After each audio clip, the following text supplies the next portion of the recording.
뉴스 시작합니다. 저는 동정민입니다. 나의 선택 2024 공식 선거운동 시작을 하루 앞두고 한동훈 국민의힘 비대위원장이 사실상 수도 이전 승부수를 던졌습니다. 서울 여의도 국회의사당을 이 부지만 있는 세종시로 완전히 이전해서 세종시를 미국 행정수도 워싱턴 DC처럼 완성하겠다고요. 여의도 정치를 종식하자 정치개혁 완성의 의미도 담겼다는데요. 민주당도 환영하면서 급물살을 탈 분위기입니다. 최수연 기자입니다. 취임 후 처음으로 기자회견을 자청한 한동훈 국민의힘 비상대책위원장. 여의도의 낡은 특권 정치를 청산하겠다며 국회 세종시 완전 이전을 약속했습니다. 국회의 완전한 세종시 이전으로 여의도 정치를 종식하고 국회의사당을 서울의 새로운 랜드마크로 시민들께 돌려드리고 여의도와 그 주변 등 서울의 개발 제한을 풀어서 서울의 개발을 적극적으로 추진하겠습니다. 공식 선거운동을 하루 앞두고 서울과 충청 표심을 겨냥한 승부수를 던진 겁니다. 지난해 10월 국회 12개 상임위를 세종시로 이전하는 법안이 본회의를 통과했습니다. 한 위원장은 본회의장, 국회의장실까지 모두 세종으로 옮기자는 구상입니다. 세종시를 미국의 워싱턴 DC처럼 진정한 정치 행정의 수도로 완성되게 할 것이라고 확신합니다. 여의도 정치를 끝내는 날, 미래 정치를 시작하는 날이 될 것입니다. 국민의힘 핵심 관계자는 한동훈 위원장이 제시해왔던 정치개혁 시리즈의 마침표라며 민주당도 반대 못할 공약이라고 했습니다. 국민의힘 충청권역 선대위원장인 정진석 의원은 행정 정치 수도의 완성, 국토 균형 발전의 획기적인 전환점이 될 것이라며 환영했습니다. 대통령실도 제2집무실 세종시 설치에 속도를 내라고 관계부처에 요청하겠다며 한 위원장의 보조를 마쳤습니다. 국민의힘 충청권 후보들은 내일 세종의사당 부지에서 필승 결의대회를 엽니다. 사실상 수도 이전 이슈로 바람을 일으키겠다는 구상입니다. TLA 뉴스 최수연입니다. 한동훈 비대위원장은 국회의사당을 이전하고 그 자리인 여의도와 한강벨트를 금융과 문화 메가시티로 만들겠다고 약속했습니다. 오세훈 서울시장도 환영했는데요. 주변 고도 제한을 풀면 가능하다는 겁니다. 이어서 김민환 기자입니다. 국회를 세종시로 완전히 옮기고 이런 권위주의 규제를 모두 풀어서 여의도는 런던, 싱가포르, 홍콩과 당당히 경쟁하는 글로벌 금융 중심지로 될 수 있다. 국회가 옮겨가면 지난 1975년 국회의사당 준공 당시 보안을 이유로 다른 건물이 국회의사당을 내려다보면 안 된다며 적용된 고도 제한 규제도 풀릴 전망입니다. 지금까지 국회 앞 국회대로 인근은 41m, 여의도공원 일대는 51m의 고도 제한으로 건물을 높게 지을 수 없었습니다. 제 뒤로 여의도가 보이는데요. 동쪽의 높은 건물과 고도 제한 구역인 서쪽의 낮은 건물들의 높이 차이가 확연합니다. 서울시는 지난해 서여의도의 고도 제한을 최대 170m로 완화해달라며 국회에 의견 검토를 요청했지만 국회는 방호에 문제가 생긴다며 사실상 거부했습니다. 한동훈 국민의힘 비대위원장이 국회 세종시 이전 구상을 발표하면서 여의도 개발 계획이 탄력을 받게 됐습니다. 국회가 세종으로 이전하게 되면 서여의도의 고도 제한은 당연히 완화될 수 있겠다라고 생각해서 저희 시로서는 상당히 고무적이고요. 고도 제한 완화를 계기로 여의도를 뉴욕 맨해튼 수준의 아시아 금융허브로 탈바꿈시키겠다는 구상입니다. 국회의사당 부지는 시민들을 위한 생태 녹지공원, 새로운 랜드마크로 만들겠다는 생각입니다. 채널A 뉴스 김민환입니다.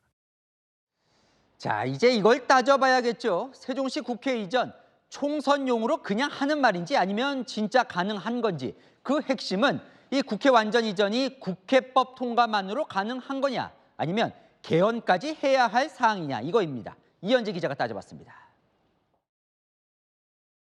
국회의사당 세종분원이 들어설 세종시 세종동 부지입니다.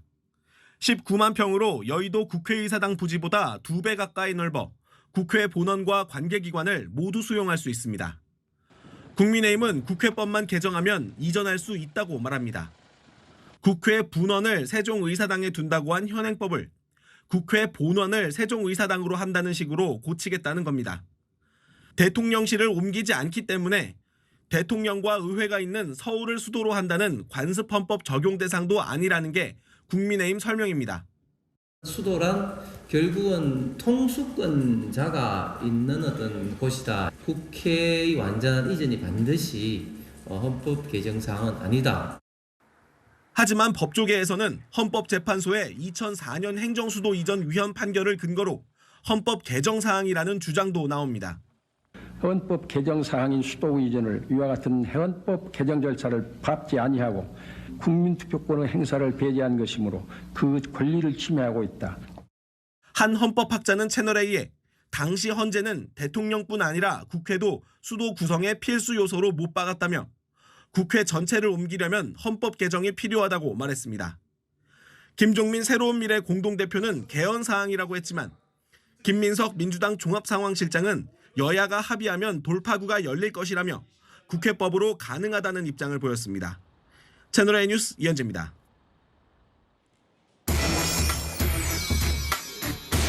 네, 공식 선거운동 시작 하루 전날 한동훈 비대위원장이 일단 이슈를 던졌습니다. 아는 기자 정치부 김민지 차장 나와 있습니다. 자, 국회의사당을 세종으로 완전 이전하겠다.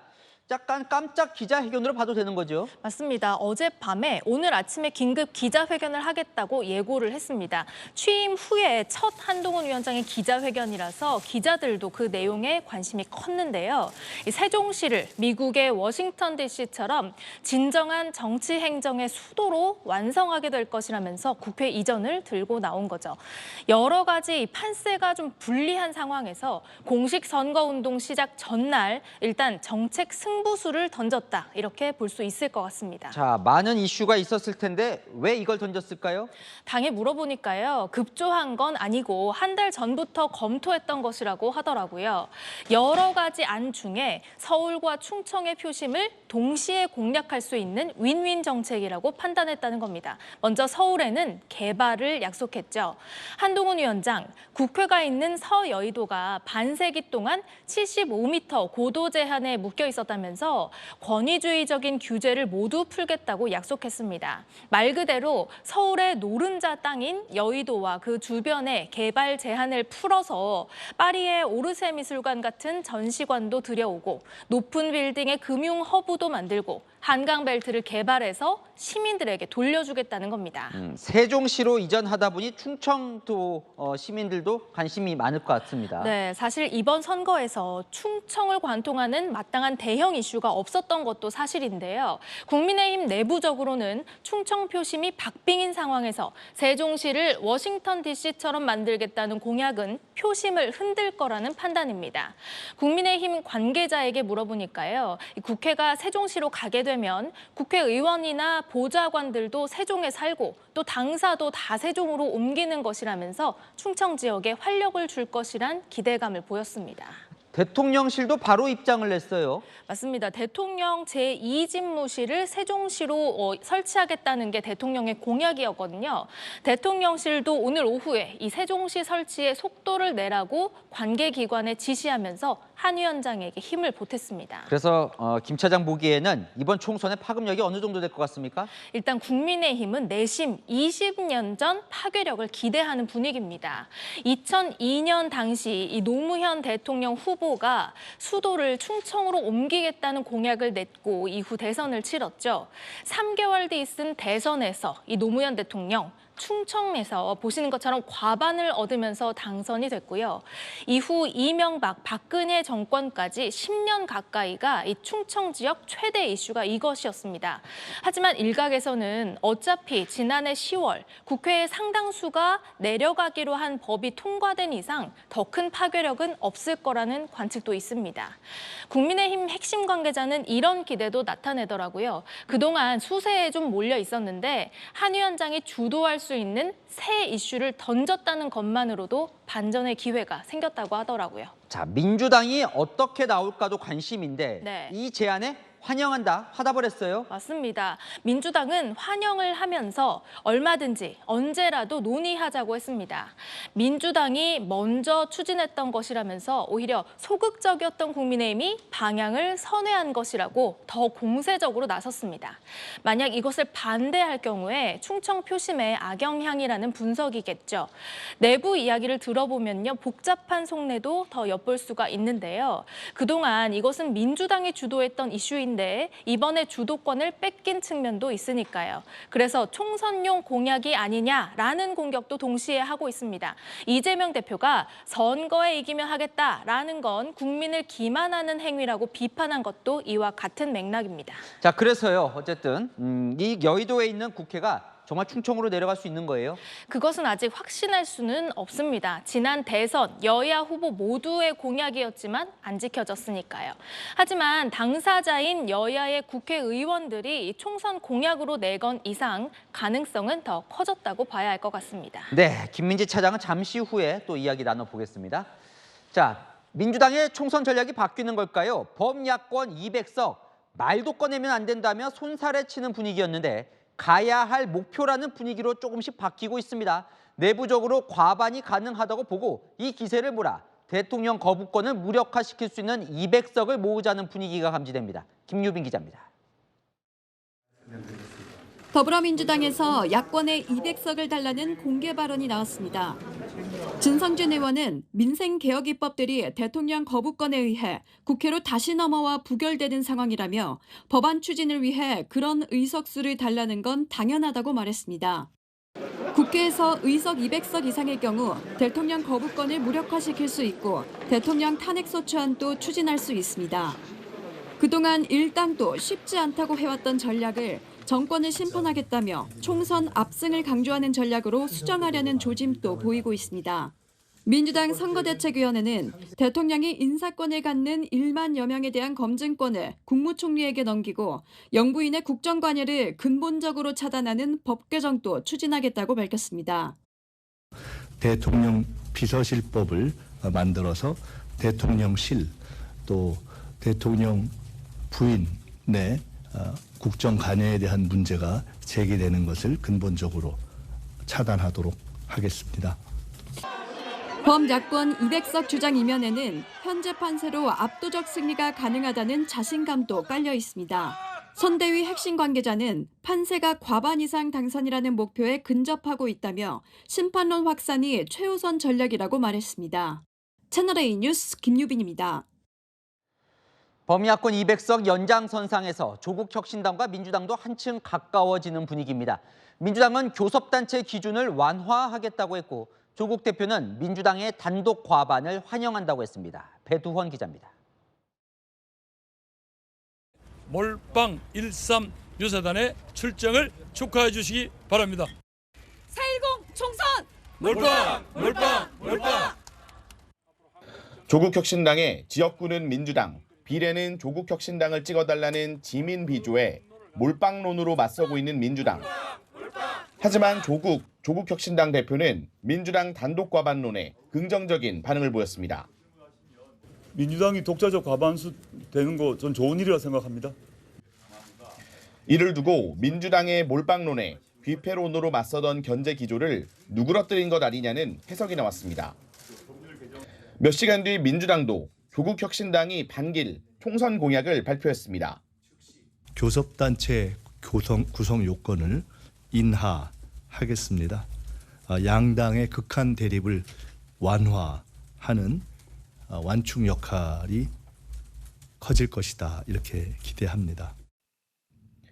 현행 20명인 교섭단체 기준을 완화하겠다는 건데 10석 이상 확보가 목표인 조국혁신당이 단독 교섭단체가 될 가능성이 커지게 됩니다.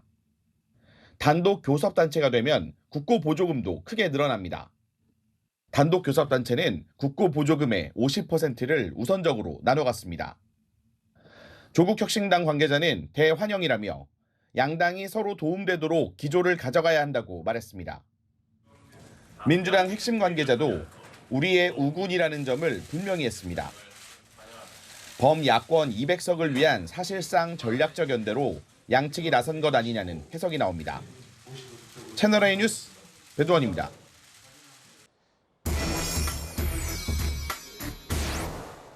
네, 한 기자, 정치부 김민지 차장 다시 이야기 이어나가겠습니다. 자, 내일부터 공식 선거운동에 들어가는데 여야 전략을 취재해왔죠? 맞습니다. 여야 모두 키워드는 종식입니다. 다만 그 대상이 다른데요. 먼저 한동훈 위원장은 여의도 정치 종식에 목소리를 높이고 있습니다. 오늘 보시면 아시겠지만 국회 이전을 하겠다는 그 기자회견 뒷배경, 그 현수막 배경에도 이런 의지가 담겨 있죠. 한 위원장이 정치권에 등장할 즈음 했던 이 말과도 맞닿아 있습니다. 여의도에서 일하는 300명만 쓰는 고유의 어떤 화법이나 문법이 있다면 여의도 사투리 아닌가요? 저는 나머지 5천만이 쓰는 언어를 쓰겠습니다. 한동훈 위원장이 여의도 정치 종식을 강조한 데에는 야권의 정권 심판론 공세에 맞서서 한동훈 본인의 강점을 최대한 살려야 한다는 그 고민이 담긴 것으로 보입니다.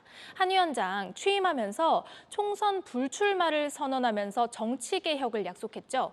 한 위원장 본인은 여의도와 국회에 얽매이지 않은 만큼 이재명 대표와 비교했을 때 더 과감한 개혁을 추진할 수 있다는 겁니다. 이번에 국민의힘 후보들에게 나눠준 공천장에도 각종 정치개혁과 관련된 약속을 명시했죠.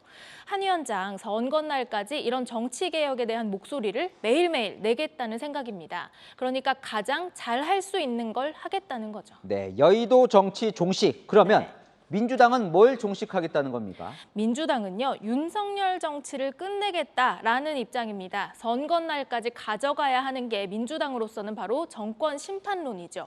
오늘도 이재명 대표 윤석열 정권에 참을 만큼 참았다면서 공세를 이어갔는데요. 그동안 회초리, 매를 들어야 한다는 수준에서 해고, 권력 회수 같은 이 발언 수위도 점차 높아지고 있습니다. 메시지 전략도 최근에는 좀 달라졌습니다. 이 대표는 얼마 전까지만 해도 국민의힘이 170석까지 확보할 수 있을 것 같다라면서 민주당이 과반을 못하면 전국이 불안정할 것이라면서 불안감을 조성했었는데요. 요즘 판세에 점점 자신감이 붙으면서 최근부터는 민주당 안팎에서 200석 발언이 나오기 시작했습니다. 오늘 보니까 대통령을 향한 이 압박도 점점 커지고 있는 것 같습니다. 맞습니다. 김민석 선대위 그 상황실장이 오늘 제왕적 대통령을 견제하겠다면서 방안들을 내놨습니다. 대통령의 인사검증권을 국무총리에게 부여하고 또 대통령의 비서실법을 만들어서 대통령 부인의 국정 관여를 차단하겠다고 말이죠. 총선에 승리하면 대통령을 최대한 묶어두겠다는 겁니다. 그 연장선상에서 범야권의 전략적 연대 움직임도 보이고 있습니다. 오늘 김민석 실장이 국회 교섭단체 구성 요건을 완화하겠다고 방금 저희 리포트에서도 전해드렸는데요. 지금까지는 이 교섭단체가 되려면 20석이 필요했는데 그 기준을 낮추겠다는 겁니다.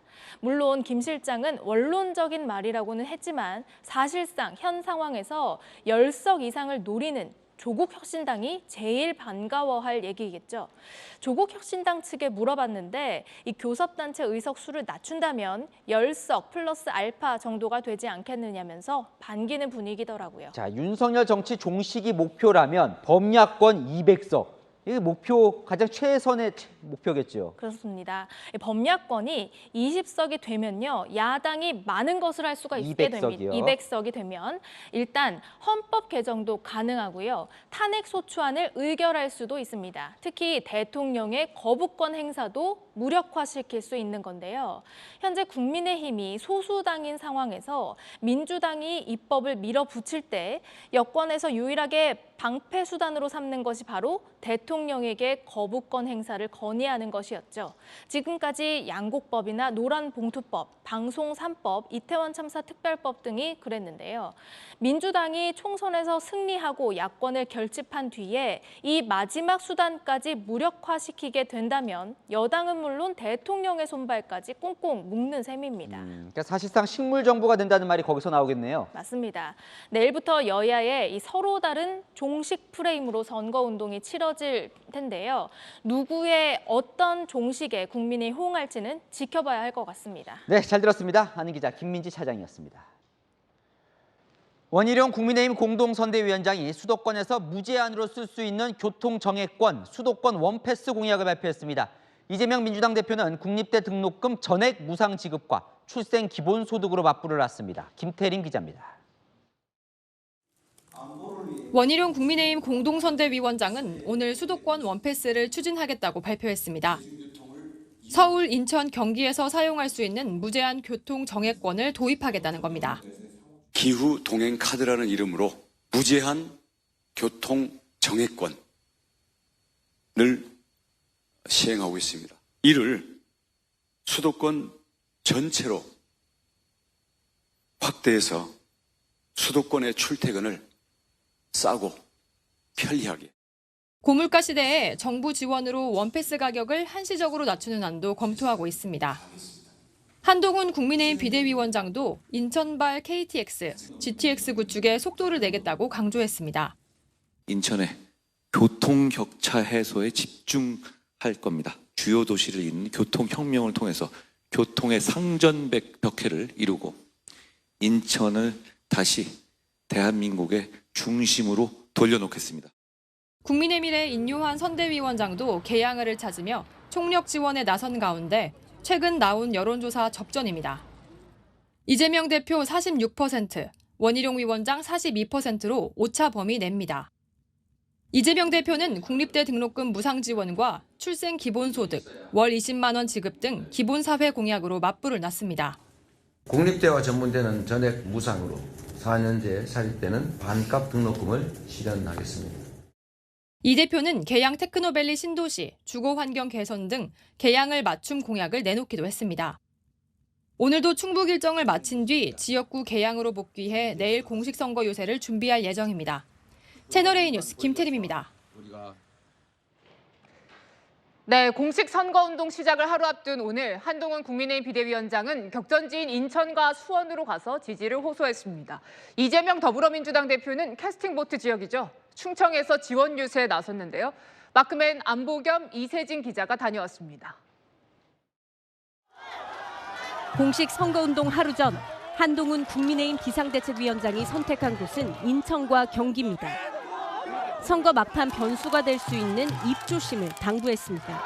저희가 말 더 조심하자는 말씀 저희가 드립니다. 이재명 대표를 반면 교사 삼아주시기 바랍니다. 하루에 하나씩 정말 망언을 반복하고 있는데요. 한 위원장 인하대 후문에서 거리 유세 중인데요. 부동층 비율이 높은 젊은 층을 공략하기 위한 행보입니다. 자주 청년 여러분을 찾아뵙고 청년의 마음을 헤아리는 정책을 하겠습니다. 날씨가 좋습니다. 드디어 봄이 왔습니다. 여러분이 저희를 선택해 주실 때가 온 겁니다. 반도체 벨트 경기 수원으로 이동해서는 범죄자가 시민을 지배하게 할 것이냐며 이재명 조국 대표를 비판했습니다. 이재명 대표, 조국 대표는 누구를 위해 정치합니까? 자기를 위해 정치합니다. 자기가 감옥 가지 않으려고 정치합니다. 복수하기 위해 정치합니다. 한 위원장은 잠시 후 자정에 서울 가락시장에서 인요한 국민의미래 선대위원장과 공식 선거운동 일정을 시작합니다. 채널A 뉴스 안보겸입니다. 이재명 대표 충북 제천시장에 와 있는데요. 보수세가 강한 곳이지만 윤석열 대통령 뽑아서 달라진 게 있냐고 기회를 달라고 호소하고 있습니다. 한 청년이 제천하십니다. 충주의 사위 이재명 대표 생각해서라도 꼭 당선시켜 주십시오. 이 대표 충주와 제천, 청주를 차례로 돌며 충북 험지 공략에 나섰습니다. 충북 의석수는 현재 여야 4대4 구도로 팽팽합니다. 최근 판세도 박빙입니다. 이 대표는 거리 인사 중 한 시민이 비난을 하자 윤석열 대통령을 탓했습니다. 대한민국 경북 안동에서 가장 부끄러운 이재명 내기로다. 여러분, 그런 생각하는 사람도 있어요, 그렇죠? 세상에 별 사람이 다 있으니까. 근데 대통령부터 공산 전체주의 저 교과서에서 들어보지도 못한 이상한 말인데 국민들을 분열과 대결로 몰아넣어요. 제천 동문시장의 한 야채 가게 앞에서는 대파를 들어 올려 875원 논란을 겨냥했습니다. 이게 한 뿌리에 3,500원이 아니고 한 단에 3,500원. 나 좀 사가지고 가세요. 이 대표는 내일 공식 선거운동 첫날 지역구인 인천 계양과 서울 한강벨트를 다닙니다. 채널A 뉴스 이세진입니다. 지역구 254곳 중에서 가장 뜨거운 곳만 찾습니다. 더스팟 254. 어제의 동지가 오늘의 경쟁자가 된 서울 영등포 갑으로 갑니다. 이상원 기자입니다. 한강벨트 스윙부터 서울 영등포 갑에 나와 있습니다. 한솥밥을 먹던 동지가 경쟁자가 되어 맞붙었는데요. 후보들부터 만나보시죠. 현역은 4선 김영주 후보입니다. 민주당에서 국민의힘으로 당적을 옮겼습니다. 도전자는 영등포구청장 출신 최연일 민주당 후보입니다. 최연일 후보가 영등포 정비 사업을 본인이 했다고 하는데 그 전에 조기룡 구청장 시절부터 했던 내용입니다. 어느 날 갑자기 다른 당으로 가셨습니다. 엄중한 평가가 있을 거라 생각합니다. 네. 영등포 갑은 전여옥 의원 등 보수당이 2연승한 적도 있지만 최근 김영주 후보가 민주당 소속으로 3번 내리 승리한 곳입니다. 4년 전 총선에선 약 18%포인트 차이로 민주당이 크게 이겼지만 대선 때는 9개 중 7개 동에서 윤석열 대통령이 이겼고 지방선거에서는 오세훈 서울시장이 9개 동 싹쓸이 했습니다. 최근 여론조사를 보면 오차범위 내 접전을 벌이고 있습니다. 제가 지금 나와 있는 곳은 선유구가 있는 양평 2동입니다. 교통이 좋기로 알려진 영등포지만 선유도는 사각지대로 꼽히는데요. 김영주 국민의힘 후보 여당 프리미엄으로 목동선 선유구역 신설을 약속했습니다. 개발의 걸림돌이 되는 도림고가 철거도 공약했습니다. 몇십 년 동안 제일 발전이 안 된 게 여기예요. 고가 때문에 더군다나. 네, 도림고가는 진짜 이번 기회에 꼭 좀 철거 좀 해주세요. 네, 제가 최대한 노력하겠습니다. 당을 옮긴 배신자라는 공격에도 적극 반박했습니다. 국민의힘에 2번으로 출마하게 한 사람은 이재명 대표라고 생각을 합니다. 응원해 주시는 분들 많고요. 과거 교통 요충지였던 이곳 영등포역은 KTX가 생기면서 수요가 많이 줄었습니다. 최연일 후보, 지금은 정차하지 않는 호남선을 포함해 KTX 정타 노선을 늘려 교통허브의 영광을 되찾겠다고 합니다. KTX 호남선이 정차하지 않습니다. KTX 호남선을 신설을 하고요. 경부선을 노선이 몇 번 다니는데 증편을 하고자 합니다.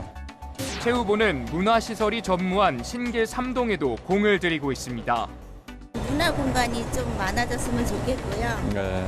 이런 수영장 그리고 도서관 이런 게 많이 생겼으면 좋겠어요. 그래서 이제 제가 구청장일 때 시작되는 사업들인데 최대한 지원하고 신경 쓰겠습니다. 허은하 개혁신당 후보는 두 후보 모두 민주당 후보라며 내가 보수 후보라고 말합니다. 민주당에서 국민의힘으로 옮긴 4선 현역. 유권자들은 계속 지지할까요? 아니면 다른 선택을 할까요? 더스팟 254 서울 영등포갑에서 채널A 뉴스 이상원입니다.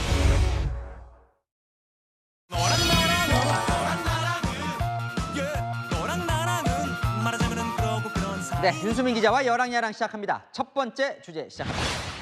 민주당 공약집에서 뭐가 빠졌어요?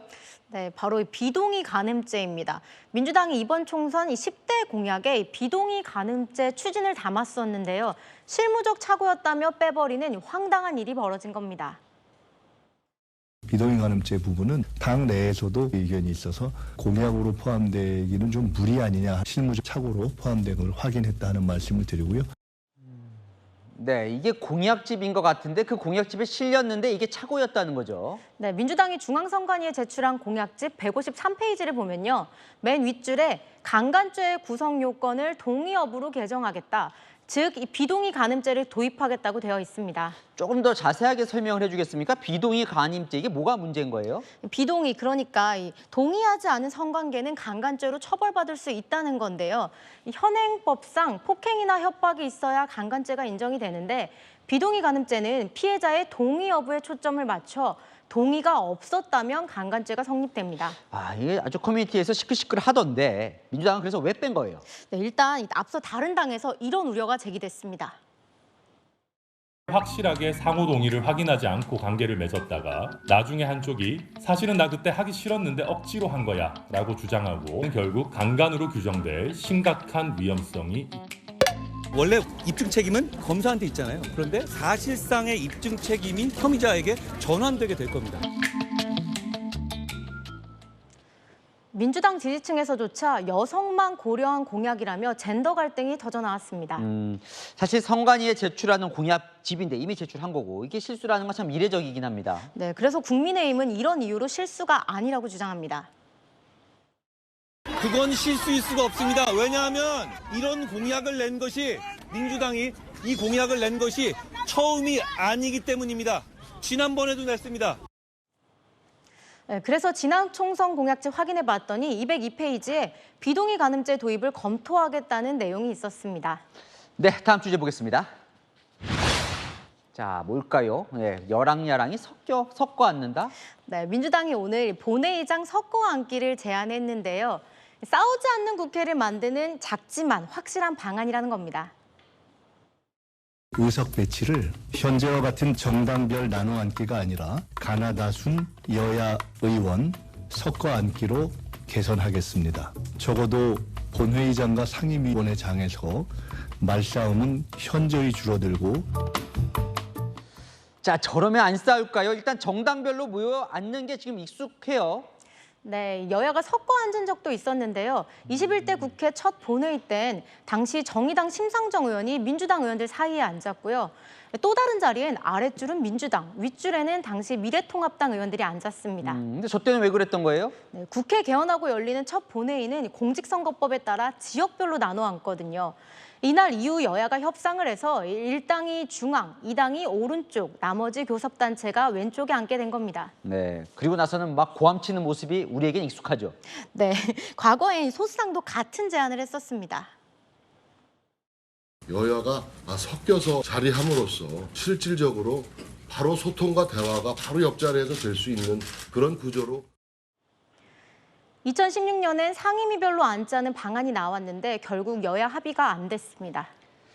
저렇게 섞어 앉으면 조용해질까 싶긴 한데 다른 나라는 어떻습니까? 네, 다른 나라는 다양한데요. 영국은 본회의장이 네모 형태에 있는데 자리는 선착순입니다. 미국은 관행에 따라 정당별로 앉고요. 일부 유럽 국가는 선거구별로 앉기도 합니다. 여야 하도 싸우다 보니 자리 붙여 앉으면 안 싸울 거라는 대책까지 나왔는데요. 과연 친해질 수 있을까요? 네, 저게 근본 원인은 아니겠죠. 네, 지금까지 여랑야랑이었습니다. 다음 소식입니다. 여당과 정부가 의료계를 대화의 장으로 나올 수 있도록 유인책들을 내놓고 있습니다. 한동훈 국민의힘 비대위원장, 매년 2,000명 의대 증원 규모도 논의 테이블에 올릴 수 있다는 뜻을 밝혔습니다. 대통령실도 논의 자체를 막는 분위기는 아닙니다. 조영민 기자입니다. 의대 증원 규모 조정을 대통령실에 건의할 것이냐는 질문에 한동훈 국민의힘 비상대책위원장은 일단 대통령실에 힘을 실었습니다. 의대 정원의 큰 증가를 포함한 과감한 의료개혁을 강하게 원하고 계시다고 생각합니다. 그렇기 때문에 그 정책 방향에 동의합니다. 그러면서도 의대 증원 규모가 의료계와의 논의 테이블에 오를 수 있다고 못 박았습니다. 본인이 중재 역할을 하겠다는 뜻도 분명히 했습니다. 어떤 의제는 전혀 생각할 수 없는 걸로 배제한다. 이래서는 대화가 건설적인 대화가 진행되기 어렵습니다. 저는 필요한 역할이 있다면 필요한 중재라든가 필요한 역할을 하겠다는 말씀도 드렸고요. 의사 출신인 인요한 국민의미래 선거대책위원장도 한 위원장의 중재에 기대감을 나타냈습니다. 그 전공의들에 관한 징계 문제나 면허 문제도 조금 시간을 가지고 좀 여유가 좀 생긴 것 같으니까 좀 며칠 내로 좋은 대화의 결과가 있지 않겠는가, 저는 긍정적으로 봅니다. 대통령실은 오늘도 2,000명에 대해서는 대학별 배정이 완료된 상황이라며 증원 규모 조정은 어렵다는 뜻을 밝혔습니다. 하지만 대통령실 관계자는 의대 증원 백지화를 주장하는 의료계와의 대화를 주선하기 위해 한 위원장이 한 발언은 충분히 이해한다고 말했습니다. 채널A 뉴스 조용민입니다. 정부는 의대에 전폭적인 지원과 투자를 약속했습니다. 교육 여건이 부족하다는 의대 교수들의 반발에 예산으로 달래겠다는 취지로 보입니다. 정성원 기자입니다. 27년 만에 확대하는 의대 정원 확대는 의료 정상화를 시작하는 필요 조건입니다. 의대 정원 확대 필요성을 강조하는 정부가 의대별 교육 여건 조사에 나섰습니다. 우선 교원, 시설, 기자재 등 8개 분야에 대한 수요 조사를 진행 중입니다. 각 대학의 수요를 반영해 다음 달 안에 의대 교육 여건 개선 방안을 마련하고 오는 5월까지 의대 증원 후속 조치를 마무리할 방침입니다.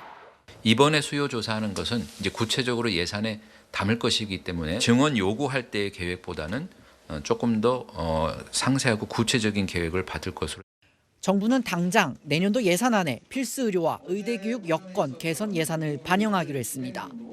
윤석열 정부는 앞으로 의료 분야를 안보, 치안과 같은 헌법적 책무를 수행하는 수준으로 우선순위로 끌어올려 국가 재정을 집중 투자할 계획입니다. 지역 거점 국립대병원이 빅5 수준의 역량을 갖출 수 있도록 지원합니다. 또 전공의 수련 국가 책임제도 정착시킨다는 계획입니다. 전공의 수련을 내실화하고 수련에 전념할 수 있도록 적절한 처우 개선을 추진하여 역량 있는 전문의로 양성하겠습니다. 필수의료 특별회계와 지역의료 발전기금 신설 등 재원 마련 계획도 밝혔습니다. 정부는 이런 계획을 실현하기 위한 의료개혁 특별위원회에 의료계의 참여를 요청했습니다. 채널A 뉴스 정성원입니다. 하지만 새로 선출된 대한의사협회장 당선인은 강경한 입장입니다. 오히려 의대 증원을 줄여야 한다고 하더니 복지부 장관과 차관을 파면해야 대화가 가능하다면서 협상 테이블에서 후퇴한 모습입니다. 서주희 기자입니다.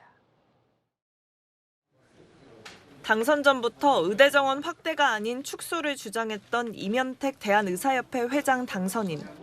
정부와 의료계의 대화 조건으로 보건복지부 장차관에 대한 파면을 요구했습니다. 기본적인 대화의 전제 조건은 이 사태에 책임이 있는 보건복지부 장차관에 대한 경질이 아니라 파면. 의대생, 전공의, 교수 등 의사들에 대해 행정처분이 내려지면 총파업도 불사하겠다고 경고했습니다. 임 회장은 오늘 김태구 의협 비대위원장과 첫 회동을 가진 데 이어 오는 31일 전국 16개 시도회장단 회의 등을 거쳐 구체적인 대응 방안을 논의할 계획입니다. 의협은 오늘 윤석열 대통령이 직접 전공의들을 만나 의정 갈등을 푸는 실마리를 찾아달라고 요구하기도 했습니다.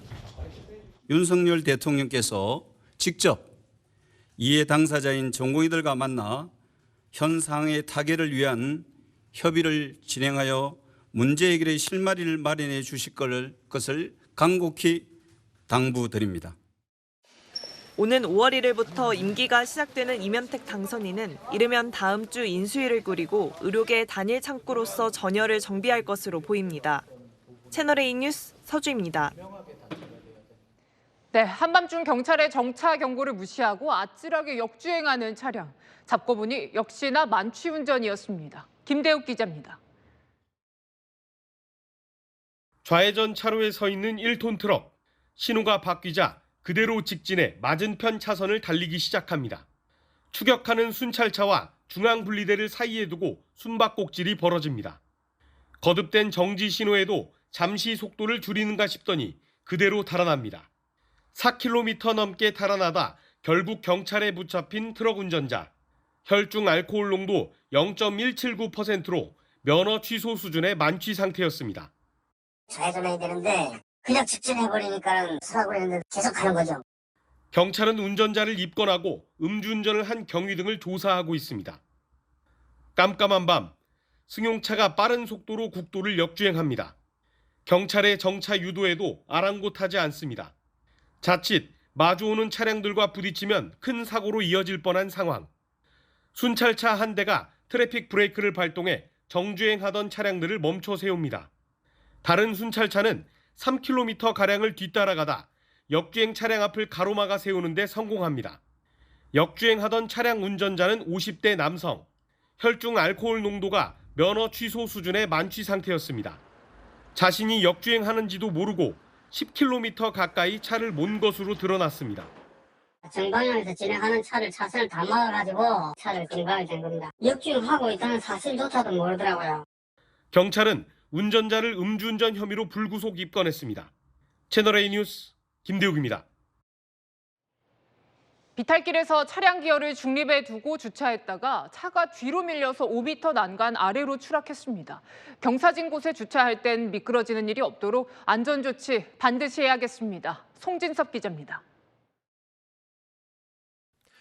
언덕 위 비탈길에 주차된 회색 SUV 차량. 운전자가 차에서 내리려는 순간 차가 뒤로 움직입니다. 운전석 문이 열린 채 손 쓸 새 없이 굴러가는 차량. 가드레일을 들이받고 5m 난간 아래로 그대로 추락합니다. 지난 20일 오후 서울 용산구의 언덕에서 SUV 차량이 5m 옹벽 아래로 떨어진 사고가 있었습니다. 옹벽 아래엔 한강공원으로 이어지는 자전거 도로와 차도가 있었는데 자칫 큰 사고로 이어질 뻔했습니다. 운전자는 차량에 밀려 넘어졌지만 함께 떨어지지는 않아 크게 다치진 않았습니다. 경찰은 운전자가 차량 기어를 주차가 아닌 중립에 두고 내려 사고가 난 걸로 보고 있습니다. 지난 2017년 비탈길에서 굴러온 차량에 4살 난 하준이가 치여 숨지는 사고 이후 바퀴에 고인목을 두거나 핸들을 도로 가장자리 방향으로 돌려놓지 않으면 범칙금이 부과되도록 법이 바뀌었습니다. 사고 현장 인근 비탈길입니다. 차량들이 줄지어 주차가 돼 있는데요.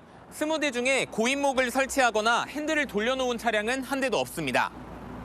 용산구청은 사고 난 곳의 가드레일을 긴급 보수하고 남성에 대한 구상권 청구를 검토 중입니다. 채널A 뉴스 송진섭입니다. 네, 대낮거리에서 몸을 제대로 못 가누는 이 40대 남성. 경찰이 출동해서 붙잡으려고 하자 근처 카페로 난입해서 난동을 피우는데요. 경찰이 마약 투약 여부를 확인 중입니다. 최다함 기자입니다.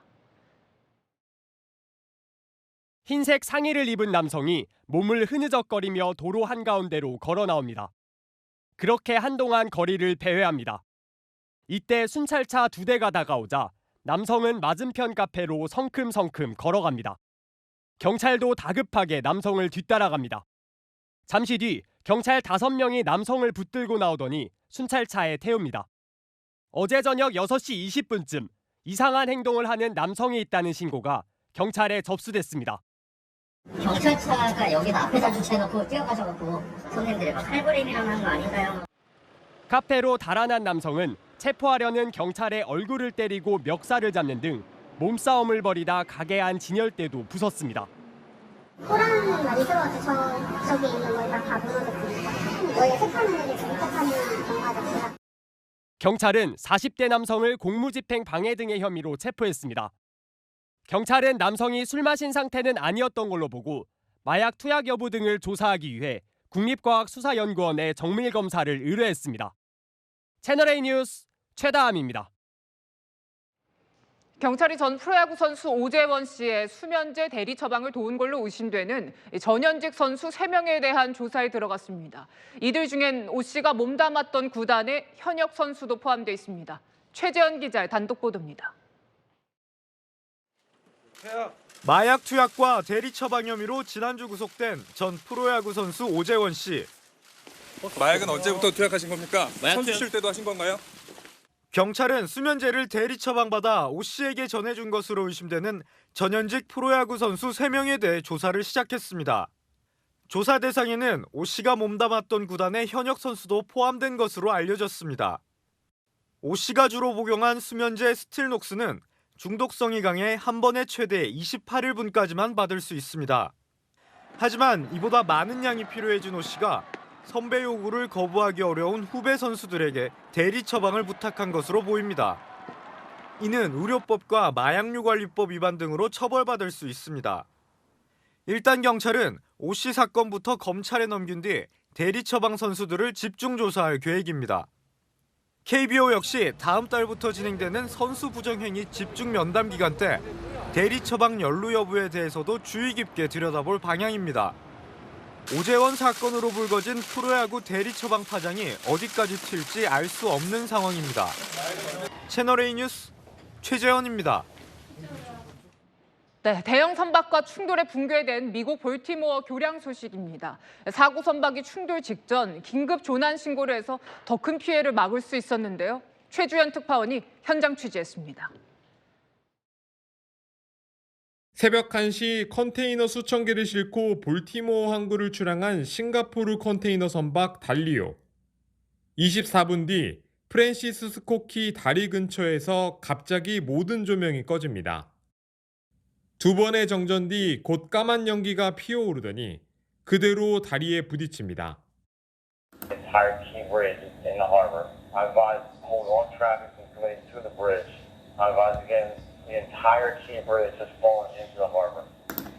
메릴랜드주 당국은 시속 14km로 이동하던 달리오가 충돌 직전 방향을 바꾸려 했지만 실패하자 메이데이, 긴급 조난 신고를 했다고 밝혔습니다. 닻을 내리는 비상조치도 취했는데 신고 접수 후 경찰이 현장을 통제하기까지 2분이 채 걸리지 않았습니다. Once the warning came up and once notification came up that there was a mayday, who literally by being able to stop cars from coming over the bridge, these people are heroes. They saved lives last night. 그럼에도 인명피해는 발생했습니다. 다리 보수 작업 중이었던 8명이 물에 빠졌는데 구조된 2명을 제외한 실종자 6명이 숨진 것으로 당국은 추정하고 있습니다. 수색 작업을 벌이고 있지만 강의 수심이 깊고 각종 구조물이 뒤엉켜 현장 접근마저 힘든 상황입니다. 이 사고가 발생한 다리는 현재 출입부터 전면 통제를 하고 있습니다. 이 다리를 자세히 보시면 길이 중간에서 완전히 끊어져 있는 것을 볼 수가 있습니다. 현장에서 취재진과 만난 주민들은 믿을 수 없다는 반응이었습니다. You heard a very loud boom and then like there was shaking like it was an earthquake happening. It was like scary. I sat up. It's hard to believe. So I do it 5 times a day because I drove trucks. 일부 현지 매체들은 지난해 사고 선박에서 결함이 발견됐었다며 이번 사고와 연관 가능성을 제기했습니다. 미국 자동차 수출입 처리량 1위를 자랑하던 볼티모어 항도 잠정 폐쇄돼 완성차 공급망에 차질도 우려됩니다. 바이든 대통령은 재건 비용 등 지원을 약속했지만 복구 비용만 수억 달러 이상이 들고 시간도 오래 걸릴 것으로 보입니다. 볼티모어에서 채널A 뉴스 최주현입니다. 트럼프 전 미국 대통령이 운동화 티셔츠에 이어서 성경책까지 팔기 시작했습니다. 한 권에 우리 돈으로 8만 원 정도인데요. 소송 비용과 선거 자금 압박 때문으로 보입니다. 문예빈 기자입니다. We must make America pray again. 자신의 대선 구호, 미국을 다시 위대하게를 응용해 연설을 하는 트럼프 전 대통령. 기도문처럼 보이지만 성경책 판촉 SNS 영상입니다. All Americans need a Bible in their home and I have many. It's my favorite book. 품질을 보증한다며 판매 사이트도 안내하는데 가격은 59.99달러, 우리 돈 약 8만 원입니다. 수익금은 선거에 쓰이지 않는다고 되어 있지만 뉴욕타임스는 트럼프에게 로열티가 갈 것이라고 보도했습니다. 워싱턴 포스트는 트럼프가 돈이 되는 것엔 이름을 막 붙인다며 이젠 종교마저 정치적으로 이용한다고 비판했습니다. 최근 우회 상장한 자신의 SNS, 트루스 소셜의 주가 급등으로 세계 500대 부자 대열에도 올랐지만 각종 소송 비용과 대선 자금 마련이 쉽지 않은 상황입니다. 이에 트럼프 운동화나 본인 얼굴이 박힌 머그샷까지 유명세를 활용한 상품을 잇따라 팔고 있는 겁니다. 조 바이든 대통령은 이런 트럼프를 빈털털이라고 조롱하기도 했습니다. 현지 매체들은 트럼프가 재정난으로 주춤한 사이 바이든이 지지층을 결집시키며 격차를 줄여가고 있다는 분석을 내놓고 있습니다. 채널A 뉴스 문예빈입니다. 평범한 청바지가 검열의 대상이 되는 곳 북한입니다. 영국 다큐멘터리를 무단으로 방영하며 출연자의 청바지를 흐릿하게 처리했는데요. 서양 문화 단속에 열을 올리는 모습 이솔 기자가 전합니다. 최근 조선중앙TV에서 방영된 프로그램입니다. 외국인 출연자가 무릎을 꿇은 채 정원 가꾸는 법을 소개합니다. 가지를 다스릴 때 가는 막대기로 지지해 주어야 합니다. 그런데 출연자가 입은 청바지가 흐릿하게 처리돼 있습니다. 멀리 보이는 청바지부터 화면 우측에 조그맣게 포착된 청바지까지 조악한 상태로 뭉개져 있습니다. 서양 패션을 상징하는 청바지를 검열하려는 의도로 보입니다.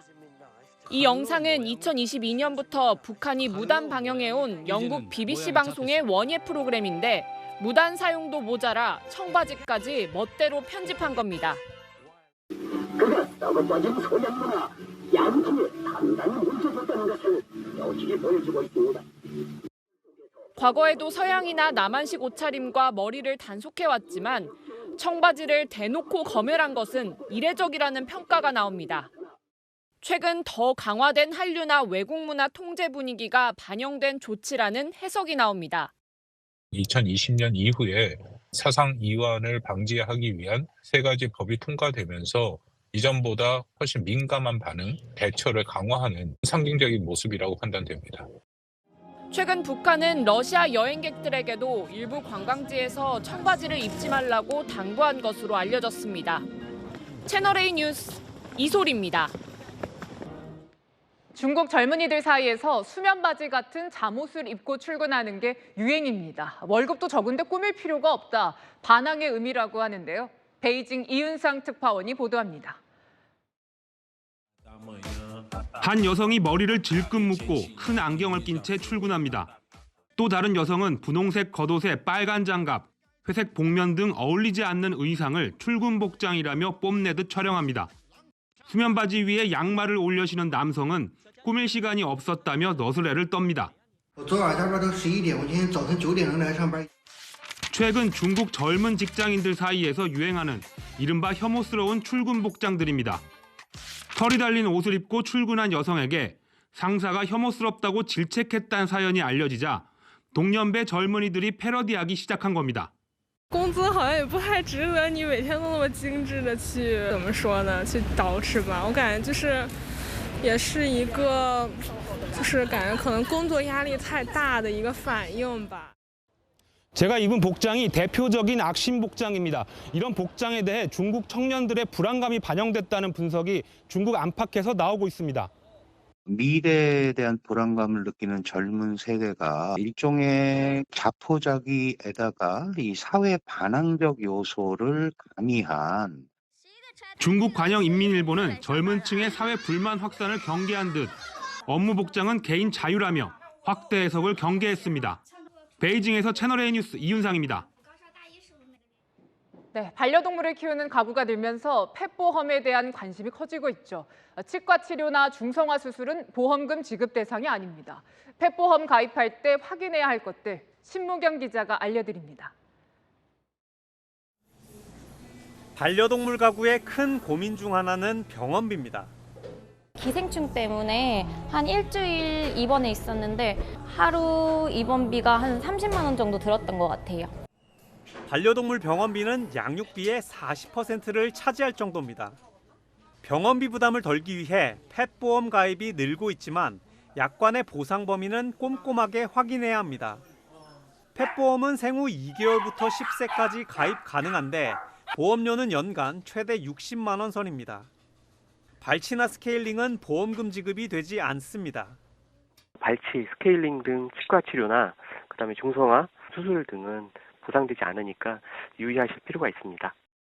펫보험에 가입했더라도 반려동물과 함께 살지 않는다면 보험금 지급이 거절될 수 있습니다. 과거 병력 등을 고지하지 않으면 보험 계약이 해지될 수 있습니다. 강아지에게 빈번하게 발생하는 슬개골 탈구는 보험 가입 후 1년 이내에 수술할 경우 보험금 지급이 거절될 수 있습니다.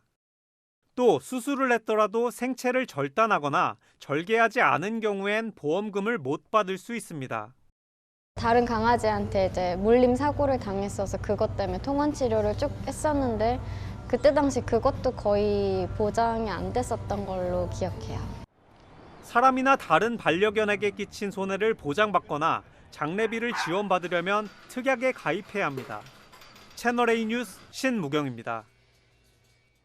출국하거나 영화 볼 때 내야 하는 이른바 그림자 세금을 정부가 대폭 손질합니다. 4인 가족 기준으로 보면 전기요금이 연간 8,000원 싸질 전망입니다. 안건우 기자입니다. 매달 나오는 아파트 관리비 내역서입니다.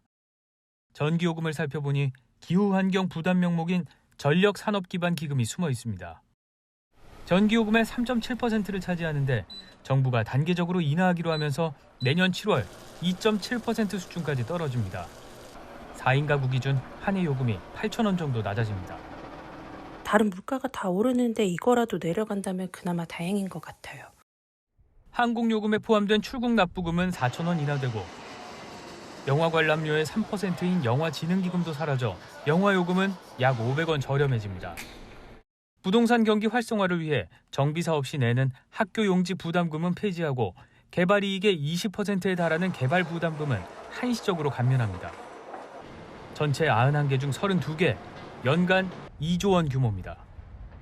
역대 어느 정부도 추진하지 못했던 과감하고 획기적인 수준으로 국민과 기업에게 부담을 주는 부담금을 정비할 것입니다.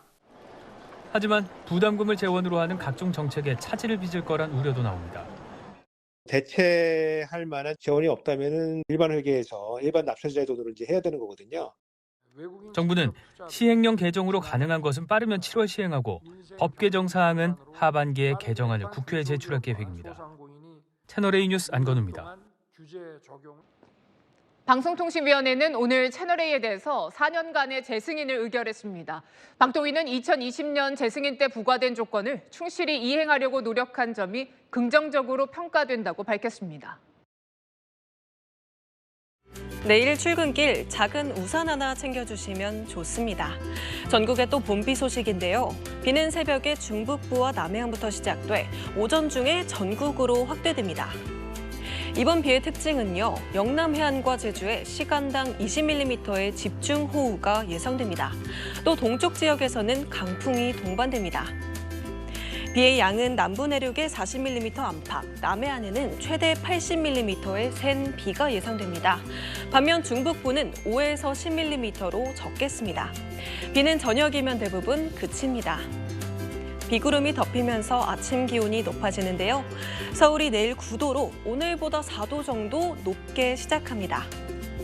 비가 내리면서 낮 기온은 서울과 대구 13도, 오늘보다는 낮겠지만 크게 쌀쌀하진 않겠습니다. 금요일 중부와 전북에 비가 다시 내리겠고요. 금요일부터는 봄의 기운이 완연해지겠습니다. 날씨였습니다. 선거라는 걸 여기서 또 느낍니다. 여야 모두 정치개혁을 하겠다고 약속했는데요. 국민의힘은 국회의원 불체포 특권, 면책 특권을 포기하겠다. 재판을 받는 동안은 세비를 반납하겠다. 민주당도 일 안 하면 월급 안 받겠다. 또 국회의원들 징계받으면 벌금 내게 하겠다고요. 선거 끝나고도 지키는지 하나하나 지켜볼 겁니다. 마침표 찍겠습니다. 매번 속지만 이번엔 실천하길. 뉴스에 마칩니다. 감사합니다.